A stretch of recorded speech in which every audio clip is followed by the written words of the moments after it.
India में cigarette, alcohol, tobacco, magical remedies या फिर बाकी सारी चीज़ों को बैन कराने में कहीं ना कहीं लॉयर्स का ही हाथ रहता है।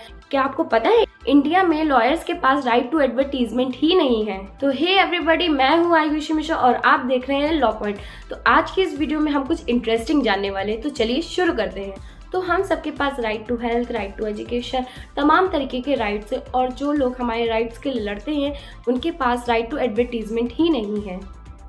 तो फिर ये हुआ कैसे? इंडिया में ना बार काउंसिल के पास अथॉरिटी है कि वो एडवोकेट के लिए रूल बना सकती है। तो रूल 36 ये कहता है कि इंडिया में लॉयर्स और लॉ फर्म्स अपने सर्विसेज को प्रमोट नहीं कर सकती हैं।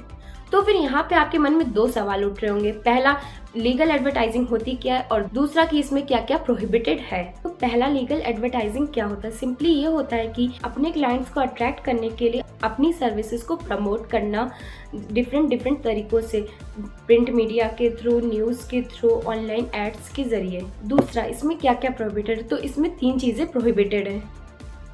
पहला, लॉयर्स या लॉ फर्म इनडायरेक्टली या डायरेक्टली अपनी सर्विसेज को प्रमोट नहीं कर सकते हैं।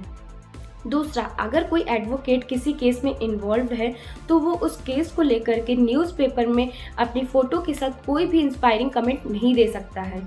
तीसरा ये कि आप साइन बोर्ड या फिर नेम प्लेट के थ्रू इंडिकेट नहीं कर सकते हैं कि आप बार काउंसिल के मेंबर हैं या फिर प्रेसिडेंट हैं। 2008 में बार काउंसिल ने कुछ रिस्ट्रिक्शंस को आसान करते हुए लॉयर्स और लॉ फर्म को ये अलाउ करा था कि वो अपनी वेबसाइट्स बना सकते हैं। उसमें वो कॉन्टैक्ट इन्फॉर्मेशन, क्वालिफिकेशन और एरिया ऑफ स्पेशलाइजेशन के साथ। पर बार काउंसिल क्यों नहीं अलाउ करते लीगल सर्विसेज के एडवर्टीजमेंट करने के लिए?